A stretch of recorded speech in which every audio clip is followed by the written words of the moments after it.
Magandang araw! Ngayon ako ay magbabahagi ng isang aplikasyon na maaaring magamit bilang kagamitang panturo.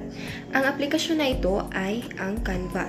Ang Canva ay isang hindi nagkapanipaniwala na tool sa disenyo.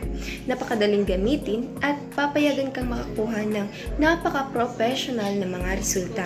Kahit na wala kang masyadong karanasan, sa video na ito, ipapakita ko sa inyo kung paano gamitin ang Canva.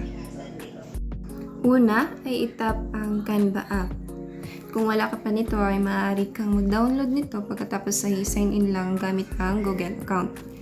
Pangalawa naman ay pipili ka ng kung anong gusto mong mga template kung ikaw ay gagawa ng PPT or kahit ano bang gusto mong gawin. Tulad nito, meron akong ginawa. Ito yung napili ko, tapos i-edit mo lang ang mga template na napili mo kung ano ang gusto mong mga ilagay dito.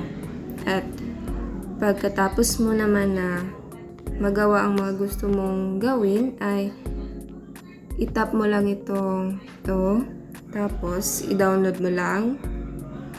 Then PDF standard, pupunta ka dito sa GPG and then download all pages. Download mo lang, tap mo lang dito. And yan, magpa-process na yan para ma-save yung ginawa mong PPT. At yun lang po. Maraming salamat sa panonood.